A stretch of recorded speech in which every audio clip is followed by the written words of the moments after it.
Bismillahirrahmanirrahim. Assalamualaikum warahmatullahi wabarakatuh, Sobat Kembara Sunyi dimanapun teman-teman berada. Dan di episode kali ini ada dua cerita horor yang akan kami bagikan. Sebelum masuk ke ceritanya, untuk teman-teman yang nonton tayangan ini dan belum subscribe, jangan lupa untuk subscribe lebih dulu agar channel Kembara Sunyi ini lebih berkembang lagi dan kami lebih bersemangat lagi dalam membuat konten-konten terbaru di Kembara Sunyi. Dan untuk teman-teman yang telah mendukung kami sejauh ini, kami mengucapkan terima kasih banyak. Semoga amal kebaikan teman-teman dibalas kebaikan berlipat oleh Allah Subhanahu wa Ta'ala.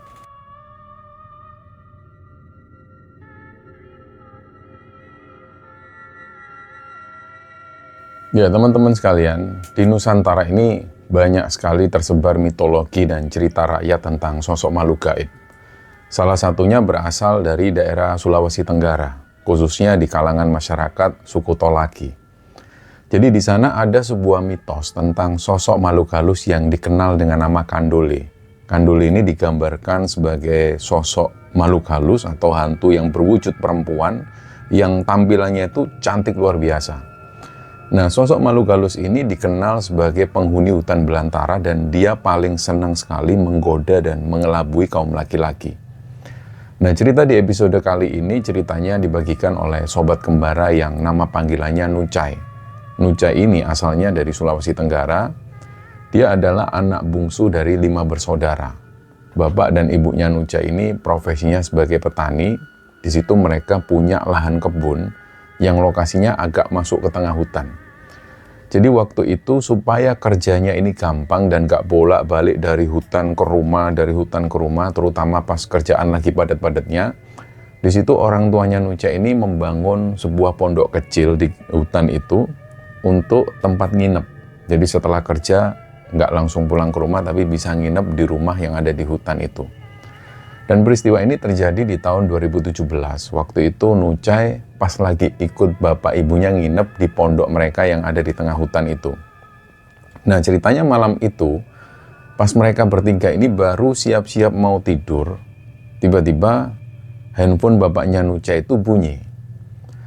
Ternyata yang nelpon ini adalah Bang Sam. Bang Sam adalah kakak pertamanya Nucai. Nucai sendiri waktu itu nggak dengar apa isi obrolan mereka di telepon. Tapi begitu telepon dimatikan sama bapaknya Nucai ini langsung nyuruh Nucai dan ibunya untuk siap-siap. Jadi di situ mereka harus pulang ke kampung malam itu juga, karena di kampung ada situasi yang gawat.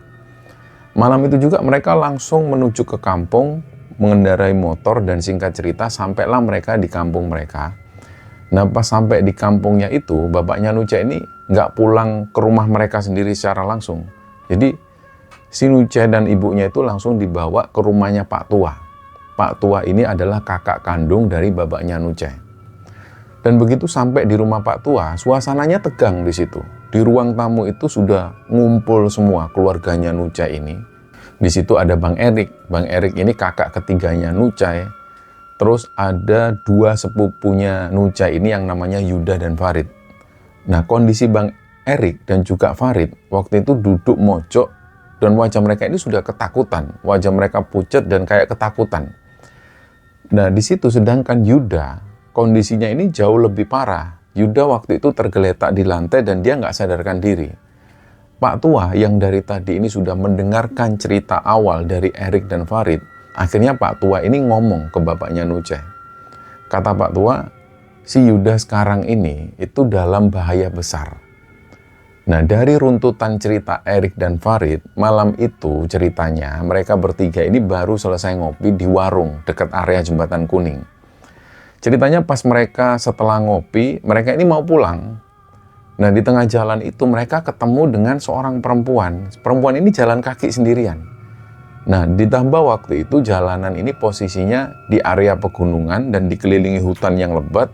Jadi suasananya juga sepi banget. Nah, mereka mikirnya nggak masuk akal kok ada perempuan jalan kaki sendirian malam-malam. Mereka awalnya kasihan. Nah, karena kasihan ketika ngelihat perempuan yang jalan sendirian itu, mereka bertiga memutuskan menepi dulu dan menawarkan tumpangan ke perempuan ini.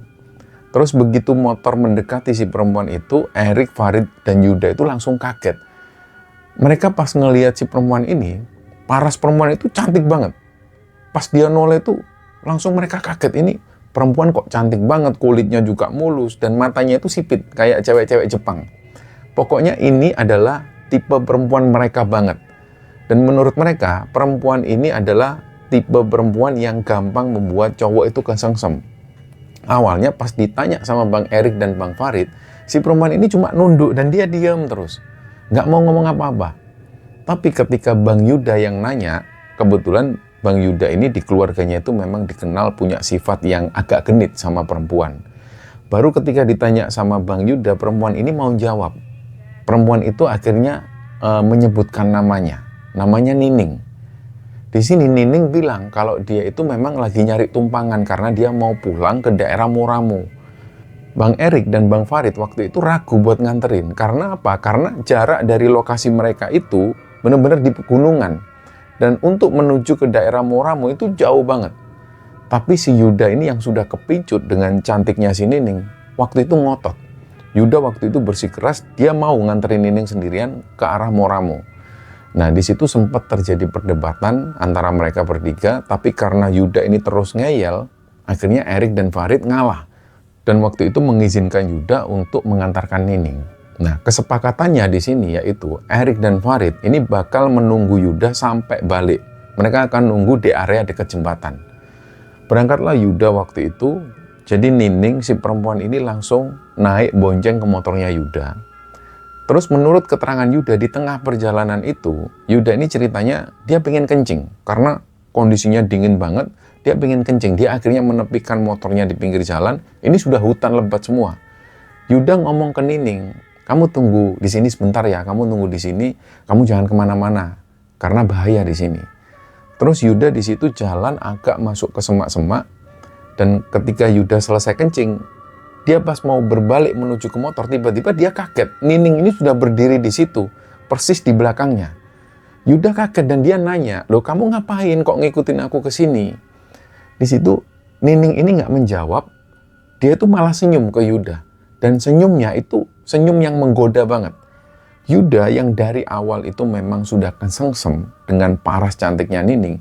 Akhirnya ketika dia disenyumin oleh Nining dan senyum yang manja itu, Yuda itu langsung luluh.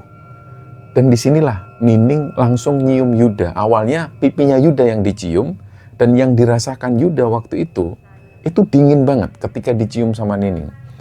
Dan Yuda waktu itu masih kaget, dia kayak nggak percaya, ini kok cewek tiba-tiba nyium aku. Terus akhirnya bibir Yuda ini dicium sama si Nining. Nah disitulah pada akhirnya mereka saling berciuman mesra dan sampai terjadilah hubungan intim di situ. Yuda dan Nining melakukan hubungan intim di tengah-tengah hutan dan singkatnya begitu selesai melakukan itu Yuda ini langsung mau buru-buru pergi.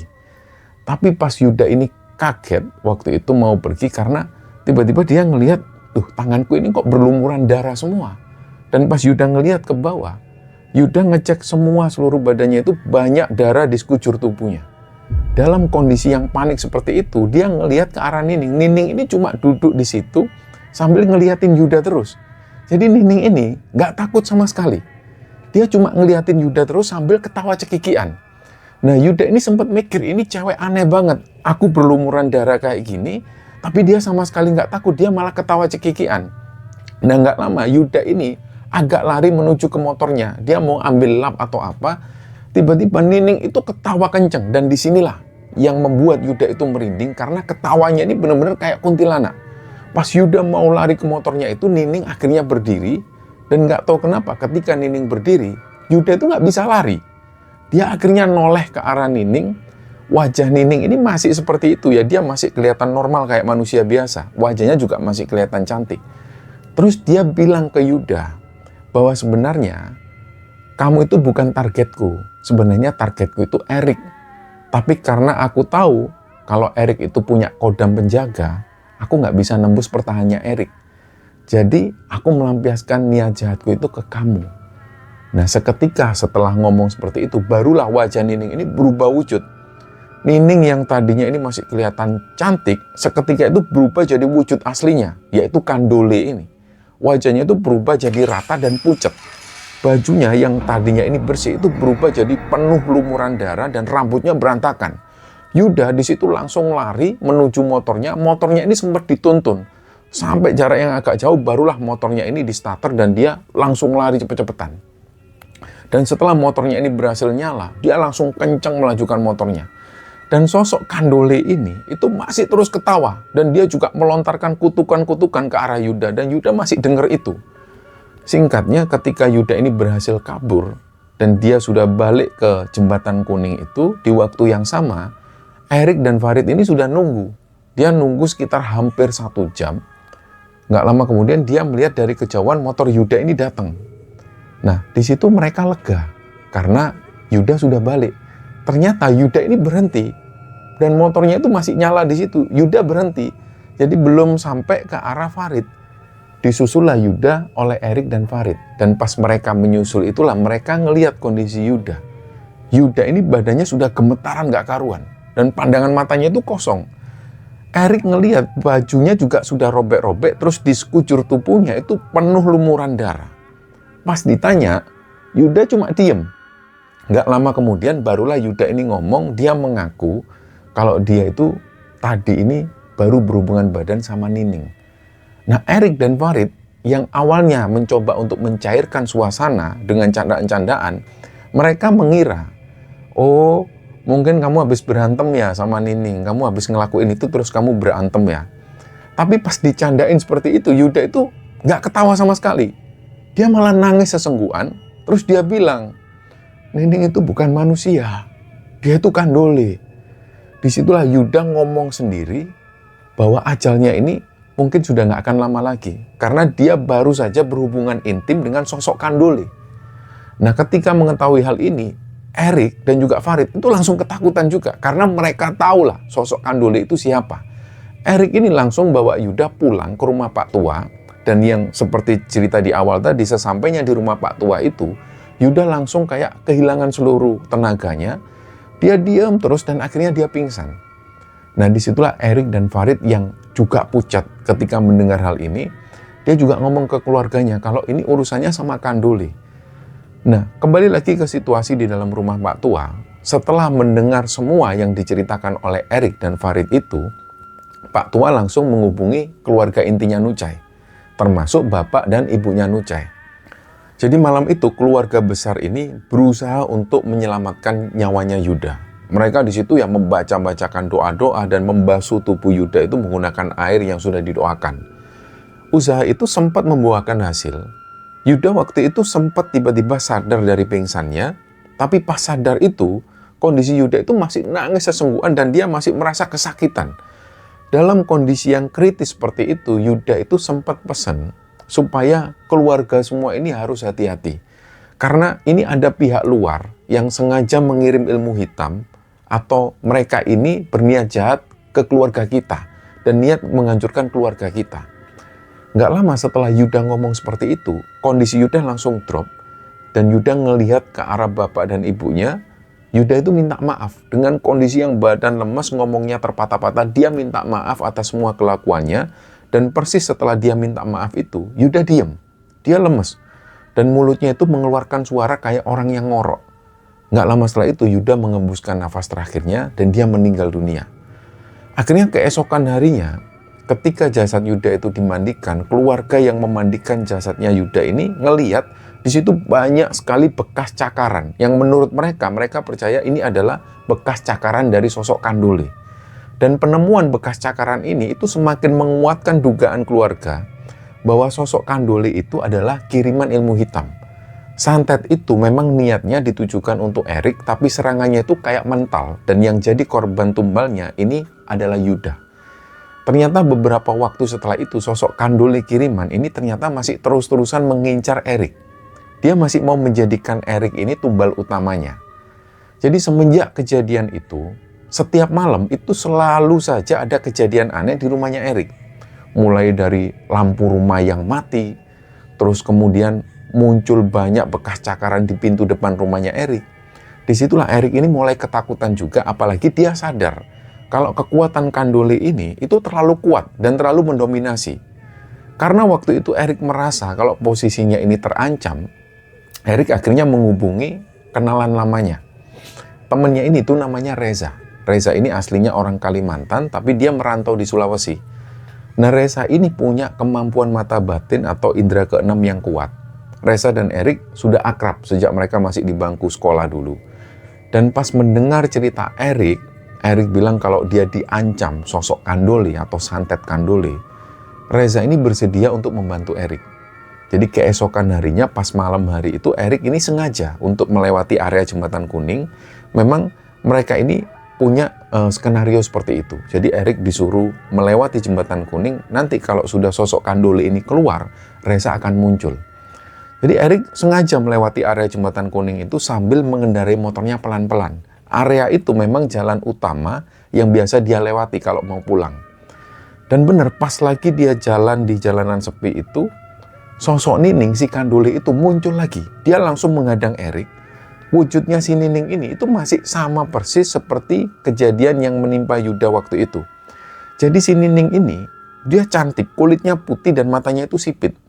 Erik langsung memberhentikan motornya di situ, terus dia meminta maaf. Dia memohon-mohon kepada sosok Nining ini. Erik minta ampun supaya Nining ini jangan nyakitin dia lagi. Erik bilang ke Nining, aku tahu kamu itu sosok Kandole. Aku minta maaf kalau aku ada salah. Dan di sini Erik bilang, sudah kamu jangan ganggu keluargaku lagi. Karena Erik bilang di situ dia masih mau hidup. Tapi Nining ini dengan senyum, dia cuma bilang kalau waktu Erik ini sudah habis. Dia ini memang diperintahkan untuk itu. Dan dia sebentar lagi, katanya Erik ini bakal menyusul Yuda. Nah, pada saat Kandole itu mau menyerang Erik inilah, Reza itu datang karena Reza sudah membuntuti dari belakang. Dan begitu Nining ini ngelihat Reza turun dari kendaraannya itu, sikap Nining itu langsung berubah.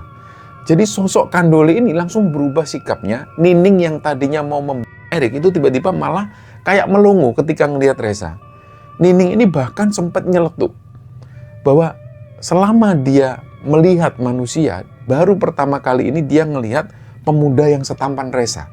Apalagi Reza ini menurut Nining itu punya aura gaib yang beda.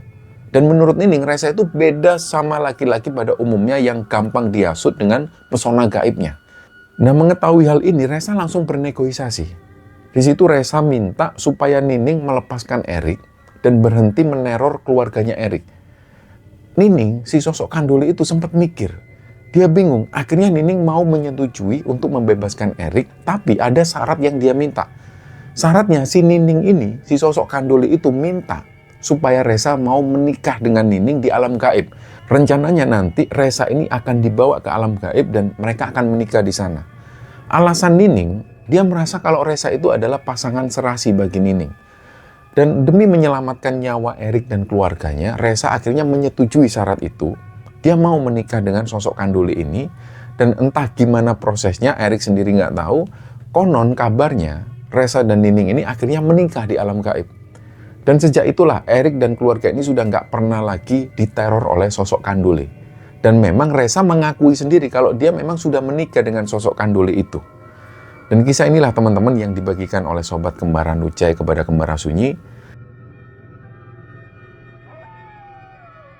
Cerita horor kedua ini, semua nama kita samarkan, semua tempat kita samarkan. Untuk nama perusahaan tempat dia bekerja dan nama gedung tempat kejadian ini kita samarkan demi privasi dan keamanan. Jadi di cerita yang kedua ini, ceritanya dibagikan oleh Mbak Rina. Nah, nama lokasinya kita sebut saja sebagai Gedung Pusat Konvensi Besar yang ada di Jakarta. Dan di gedung itu ada perusahaan outsourcing tempat Mbak Rina bergabung. Kita sebut saja perusahaannya itu PTX. Dan kisah ini bermula di tahun 2015. Waktu itu ceritanya Rina ini dapat kerjaan sebagai seorang petugas kebersihan di bawah naungan PTX yang ditempatkan di gedung konvensi tersebut. Waktu itu status Mbak Rina ini cuma sebagai karyawan bantuan. Artinya dia cuma dipanggil untuk kerja ketika gedung itu pas lagi ada event besar. Dan gaji yang dia dapat juga masih di bawah standar UMR pada masa itu. Nah, di 3 bulan pertama, semua itu berjalan normal ya, selayaknya orang kerja pada umumnya. Kebetulan Rina ini selalu dapat jadwal shift siang. Kalaupun di situ dia sempat mengalami gangguan mistis, gangguannya itu ya masih tergolong, masih soft, masih ringan, nggak terlalu ekstrim. Paling banter, dia pernah mengalami kejadian mistis. Dia tuh pernah mendengar ada suara orang jalan mondar-mandir, dan itu kedengaran suara sepatunya.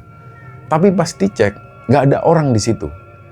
Suatu ketika dia juga pernah mengalami, dia mendengar ada suara koin yang jatuh ke lantai. Pas dicek ternyata nggak ada siapa-siapa. Nah sebenarnya suara ini itu kayak wajar. Dan suara orang jalan yang kedengaran sepatunya itu sebenarnya agak wajar. Tapi yang membuat nggak masuk akal adalah karena di tempat Rina kerja itu hampir seluruh lantainya itu dilapisin karpet tebal untuk peredam suara. Jadi agak aneh juga. Dan memang nggak masuk akal kalau dia mendengar ada orang jalan dan kedengaran suara sepatunya. Atau pas dia pernah mendengar suara koin yang jatuh di lantai. Karena di situ semua hampir rata-rata ini ditutup dengan karpet. Nah suatu ketika PT outsourcingnya itu diganti. Dan otomatis banyak masuk karyawan-karyawan baru dengan formasi tugas yang berbeda-beda. Awalnya Rina mengira kalau perubahan itu bakal membawa angin segar. Tapi di sini malah sebaliknya. Di situ mulai terjadi konflik internal sesama cleaner. Dan konfliknya ini pada akhirnya meledak. Lingkungan kerjanya jadi berubah toksik. Mereka itu kayak saling sikut, saling hasut. Dan mereka itu kayak menghalalkan segala cara untuk saling menjatuhkan rekan kerjanya sendiri. Dan lucunya adalah di tengah persaingan yang kotor itu, Rina ini malah jadi korbannya. Jadi dia itu kayak merasa dia selalu jadi tumbal. Tumbal artinya dia selalu ditugaskan di pos-pos area yang sepi acara. Yang areanya juga terkenal angker. Padahal aturan normalnya karyawan yang ditaruh di area sepi itu biasanya adalah karyawan yang terkenal males-malesan atau dia ini selalu banyak komplain. Itu selalu dilempar ke area yang sana.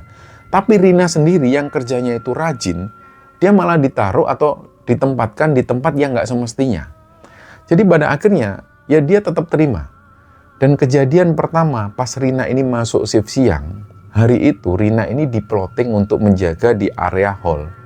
Dia standby, dia harus jaga kebersihan di toilet perempuan nomor 3 dan 4. Waktu itu di hall utama itu lagi ada acara kebaktian. Tapi acaranya sudah masuk di sesi-sesi terakhir. Jadi suasananya sudah mulai sepi pengunjung. Sedangkan di area hall yang lain acaranya ramai dan meriah. Cuma di area Rina ini aja yang sunyi dan sepi. Kira-kira sekitar jam 8:30 malam, pas waktu itu dia standby di area toilet nomor 3 ini, ada 4 perempuan yang masuk toilet. Nah, 4 perempuan ini kelihatannya kayak panitia acara. Mereka itu pakai blazer warna hitam semua dan bawahannya itu juga rok hitam.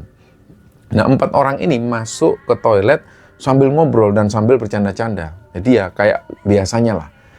Karena toilet ini dipakai dan pengunjung acara juga sudah banyak yang pulang, Rina akhirnya masuk ke gudang kecil. Gudang kecil ini tempat untuk nyimpen alat-alat pel, cairan-cairan pembersih. Dia masuk ke situ, dia istirahat, sekalian dia sholat isya di situ sambil nungguin mbak-mbak yang pakai blazer hitam tadi selesai. Supaya habis itu dia tuh bisa langsung membersihkan area wastafel. Nah, kira-kira sekitar 5 menit setelah itu, pas Rina sudah selesai sholat, dia buka pintu gudang kecil. Pas keluar dari gudang itu, dia langsung ngelihat 4 perempuan tadi ini yang pakai blazer hitam itu masih berdiri di situ dan masih ngobrol di depan cermin wastafel itu. Tapi yang membuat Rina merinding adalah persis di sebelah mbak-mbak yang berseragam itu, ada sosok perempuan yang lain. Nah, sosok perempuan ini adalah ibu-ibu. Dia tuh pakai kebaya hijau, wajahnya itu pucat. Dan sosok ibu-ibu ini itu berdiri dengan posisi noleh ke arah Rina. Anehnya, 4 orang mbak-mbak yang pakai blazer itu sama sekali nggak ngelihat sosok ibu-ibu ini. Dan yang lebih membuat Rina merinding lagi adalah sosok ibu-ibu itu kayak ngelihat ke arah Rina sambil matanya itu kayak melotot. Dan jujur, ini adalah pengalaman pertama seumur hidupnya Rina dilihatin sosok makhluk gaib dengan wujud yang benar-benar kelihatan kayak manusia itu. Awalnya Rina mikirnya, ya ini manusia biasa. Mungkin ibu-ibu pada umumnya. Tapi memang aneh, ibu-ibu ini tuh wajahnya pucat, terus bibirnya tuh kayak agak hitam, matanya agak hitam, dan dia ngeliat terus ke arah Rina. Dan yang kedua membuat Rina aneh adalah, si mbak-mbak yang lain ini kayak nggak ngeh kalau ada sosok ibu-ibu di situ. Dia diam terus dan wajahnya pucat. Nah, nggak lama setelah itu, rombongan mbak-mbak yang pakai blazer hitam itu jalan keluar toilet. Dan sama sekali nggak ngeh kalau ada sosok ibu-ibu tersebut. Disitulah Rina semakin yakin kalau ini bukan manusia. Dan di momen itulah Rina itu malah semakin merinding. Dia ngelihat ke arah bawah. Kaki dari sosok ibu-ibu ini itu nggak napak. Dan di lantai persis di samping tong sampah itu ada sepatu warnanya itu hijau tua. Yang sepatu ini itu kayak serasi dengan kebaya yang dipakai oleh sosok ibu-ibu ini. Akhirnya Rina di situ memberanikan diri, dia ambillah sepatu hijau itu dengan maksud dia mau ngusir sosok ibu-ibu ini secara halus. Terus dia akhirnya pura-pura sibuk, dia bersihkan wastafel lah, tapi si sosok ibu-ibu ini masih ada di situ. Akhirnya Rina ini masuk melewati area wastafel menuju ke bilik toilet. Dia ambil tisu kotor, dia bersih-bersih di situ, dan di dalam bilik itu dia mikir, ini ibu-ibu ini masih ada di situ, pasti masih nunggu di situ. Tapi dia masih memberanikan diri. Ternyata pas Rina keluar dari bilik toilet itu dan balik ke arah wastafel, sosok ibu-ibu yang pakai kebaya hijau ini sudah nggak ada. Jadi di situ Rina langsung membuang alat kebersihannya dan dia langsung lari keluar toilet. Dia masuk ke hall acara yang gereja atau acara kebaktian tadi. Dia langsung nanya ke panitia acara persis di depan pintu, "Mas, tadi ada nggak undangan atau jemaat yang pakai baju kebaya hijau tradisional warnanya hijau?" Kata si panitia ini, nggak ada yang pakai kebaya karena semua jemaat dan panitia itu diwajibkan pakai baju kemeja formal. Dari situlah Rina langsung lari ke ruang loker. Dia saking takutnya, dia itu membiarkan toilet ini nggak dibersihkan sama sekali. Akhirnya keesokan harinya, ya dia dimarahi sama cleaner shift pagi gara-gara dia meninggalkan toilet dalam kondisi kotor. Tapi ya mau gimana lagi. Dan teror kedua itu terjadi di waktu yang berbeda. Waktu itu ceritanya Rina ini dapat jadwal shift pagi. Jam kerjanya dari jam 6 pagi sampai jam 3 sore. Hari itu Rina ini ditempatkan untuk menjaga kebersihan di area toilet wanita di ruang K. Posisinya itu ada di dalam basement. Dan waktu itu gedungnya ini dipakai untuk acara pameran elektronik terbesar dari berbagai macam brand terkenal. Rina waktu itu diplotting di area toilet yang paling ujung dan area ini memang paling sepi pengunjung. Setelah briefing pagi itu beres, semua cleaner ini langsung ke posisinya masing-masing. Dan begitu sampai di posnya, Rina langsung membersihkan semua area toilet, dia ngepel lantainya dan merapikan wastafel.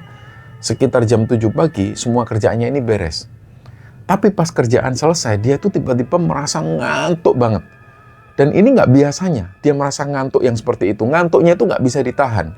Dan karena kondisi toilet di basement itu masih sepi dan nggak ada pengunjung sama sekali, Rina itu coba mondar-mandir. Dia mondar-mandir jalan untuk mengusir rasa ngantuknya. Tapi akhirnya dia sudah nggak bisa nahan lagi. Dia tidur sebentar, jadi dia itu masuk ke bilik toilet khusus difabel, karena ukuran di ruangan itu jauh lebih luas dari bilik-bilik biasa. Jadi Rina di situ duduk di atas kloset yang tertutup, sambil dia nyandarkan kepala ke dinding. Terus dia tidur di situ, saking ngantuknya. Dia nggak ingat berapa lama dia tidur. Tiba-tiba di situ dia mengalami tindihan atau rep-repan. Jadi dia sudah buka mata, tapi badannya ini nggak bisa gerak semua. Terus kedua kakinya ketika dia noleh ke bawah, kedua kakinya itu dipegang oleh dua sosok anak kecil. Wujud anak-anak ini kayak tuyul. Badannya kerdil, kepalanya pelontos, dan mereka cuma pakai kain usang yang dililitkan di bagian bawah. Badannya itu dari kanan dan kiri itu dipepet oleh dua sosok pocong. Waktu itu Rina ini masih berusaha gerak, tapi dia nggak bisa. Akhirnya dia ngelirik ke arah atas. Ternyata dari belakang itu juga ada sosok. Sosoknya itu hitam besar. Dan samar-samar ketika Rina itu ngelirik ke atas, dia bisa ngelihat. Jadi sosok yang mendekap dari belakang itu sosoknya hitam. Wajahnya itu hitam gosong, terus telinganya itu pakai kayak anting. Dan di depan Rina itu ada sosok. Dia ini perawakannya agak cebol.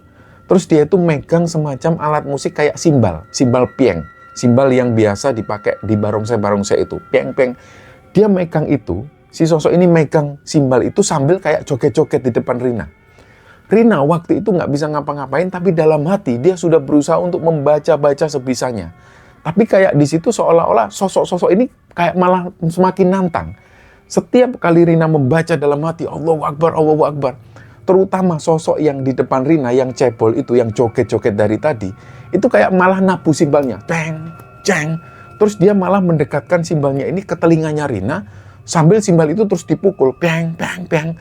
Bersamaan dengan itulah, Rina ini juga mendengar ada suara orang ngobrol di toilet. Nah, yang didengar Rina, ketika dia mengalami situasi rep-repan seperti itu, dia juga dengar. Ada mbak-mbak SPG yang lagi ngobrol di situ. Kayaknya mereka itu lagi ganti baju sambil ngobrol dan bercanda-canda. Tapi Rina sendiri belum bisa teriak. Dia masih kaku dan dia masih dikelilingi oleh sosok makhluk halus ini. Akhirnya ada satu momen di mana dia itu sudah benar-benar pasrah. Rina ini sempat mikir, dia ingat berita tentang orang-orang yang meninggal mendadak pada saat dia tidur.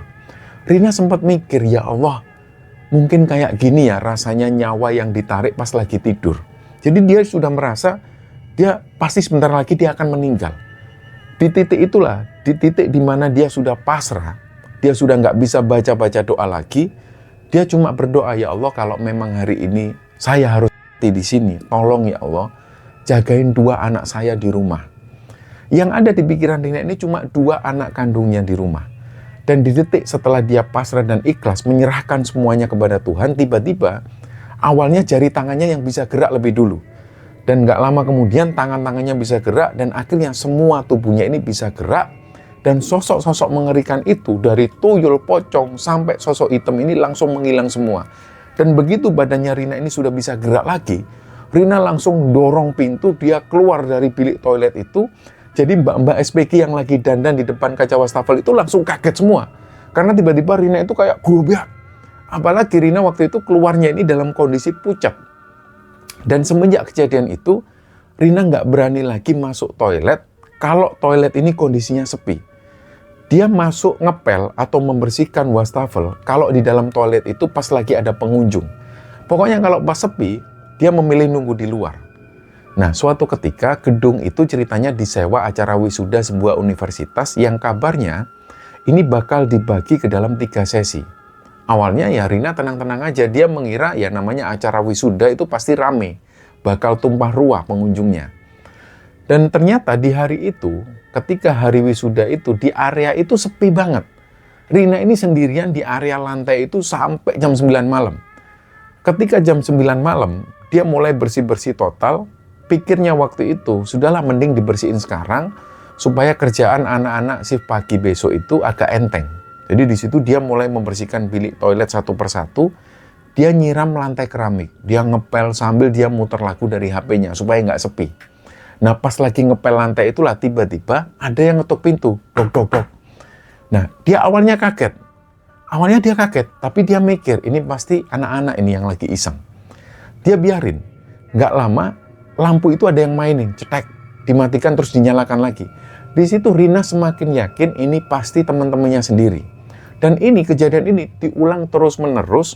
Awalnya dia mikirnya logis karena teman-temannya itu memang sering iseng. Dia mengira ini pasti ulah teman-teman cleaner yang lain yang lagi ngerjain dia. Nah, di situ Rina ini sempat teriak, jangan iseng gitu dong, aku lagi kerja ini loh. Gak lama, pintu yang tadinya diketuk itu digebrak, brak brak brak. Disitulah Rina ini kaget, dia keluar. Begitu dia keluar, gak ada siapa-siapa di situ. Lorong ini sepi. Terus Rina di situ itu langsung merinding ketika ngelihat lorong ini sepi dan gak ada siapapun di situ. Dia balik lagi masuk, musik di HP-nya itu dia matikan. Dia ngintip lagi keluar. Gak ada tanda-tanda orang di situ. Artinya tadi yang gebrak-gebrak ini bukan temannya. Di seluruh area lorong lantai itu kosong. Gak ada satupun orang. Jadi cuma Rina sendirian di lantai itu. Dia sudah nggak berani masuk ke toilet lagi dan dia langsung lari turun dari lantai atas itu. Dia nyari teman-temannya yang jaga di area hall. Dia tanya, tadi siapa yang naik ke atas? Ternyata nggak ada satupun teman-temannya yang naik ke atas. Di situ Rina ngeliat anggota timnya ini lengkap semua dan mereka nggak ada satupun yang ke atas. Dan menurut keterangan dari orang-orang ini, teman-temannya itu, kamu ngapain masih di atas? Acaranya kan sudah selesai dari tadi. Nggak ada orang di lantai atas, ya kamu sendirian di situ.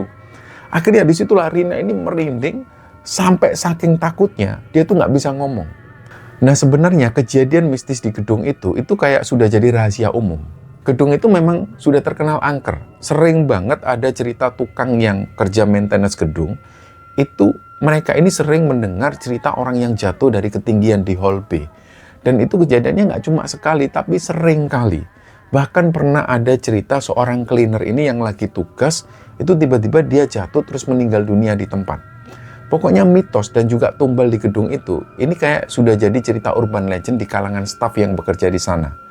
Dan dari rentetan kejadian mistis itulah Rina akhirnya terpaksa resign dan dia nggak mau lagi kerja di sana.